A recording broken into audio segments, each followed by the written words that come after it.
কোন আইন, কত বড় আইন, কত বড় এফআইআর, কত বড় ধারা, কত বড় কি, কত বড় সংবিধানের জ্ঞানী, কত রকম ভাবে সাজাতে পারে, সেগুলো একটু ভালোভাবে দেখব। মালদা জেলার চাঁচল সাব ডিভিশনের চাঁচল পুলিশ স্টেশন কোনো একজন ভাই, যার নাম মতিউর রহমান, ইলিগাল ভাবে তাকে অ্যারেস্ট করেছে পুলিশ। কি কারণ? না হলে কারণ হচ্ছে যে ফেসবুকে কোনো রকম কুরুচিকর মন্তব্য করেছে।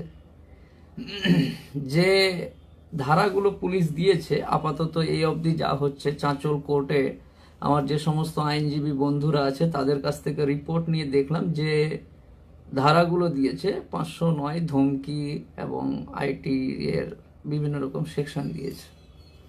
এবং পুলিশ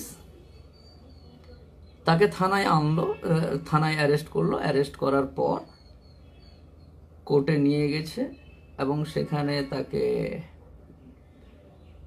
ম্যাজিস্ট্রেটের সামনে, এসিজিএম চাঁচল, তার সামনে হাজির না করে আবার নিয়ে গেছে এসডিপি অফিসে। ওইখান থেকে আবার কোর্টে আনার চলছে। কোনো রাজনৈতিক, কোনো অরাজনৈতিক কি কারণ, কি ব্যাপার, সেগুলো কিছুটা হলেও জানলাম। জানার পরে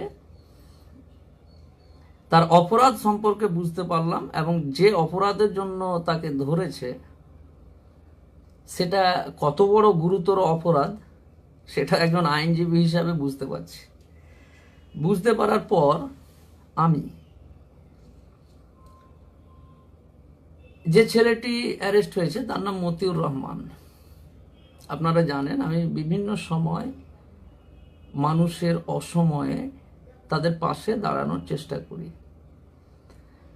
আজ মতিউর রহমানকে অ্যারেস্ট করাতে তার পরিবার এবং তার আত্মীয় স্বজন সহ তার যারা বন্ধু বান্ধব তারা সকলেই বিভিন্ন রকম দুশ্চিন্তার মধ্যে আছে। কিন্তু ব্যাপারটা কিছুই নয়।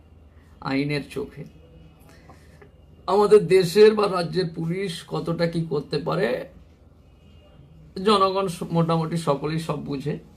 জনগণের সাথে সাথে অন্যান্য যে সমস্ত শ্রোতারাও শুনছে তারাও বুঝতে পারছে পুলিশ কতটা কি করতে পারে। আমি বিনম্রভাবে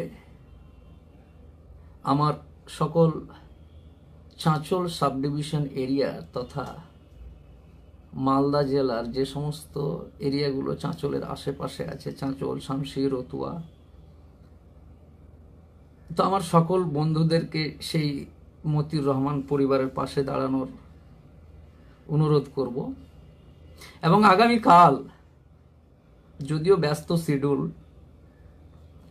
কোর্টের বিভিন্ন রকম মামলা সহ তারপরেও বিভিন্ন রকম প্রোগ্রামে যেতে হচ্ছে। এদিকে রাজ্যসভায় আবার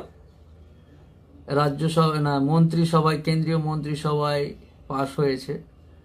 তো যে কথা বলছিলাম যে প্রয়োজন যদি হয় আগামীকাল চাঁচল কোর্টে কলকাতা হাইকোর্টের ক্রিমিনাল সাইডের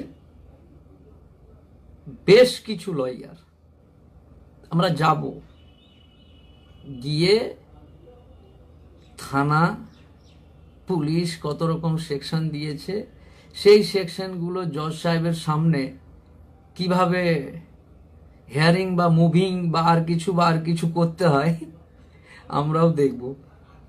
চাঁচল সাব ডিভিশন, তারপর মালদা জেলা, তারপর কলকাতা হাইকোর্ট। আর আমরা কলকাতা হাইকোর্টের লয়ার।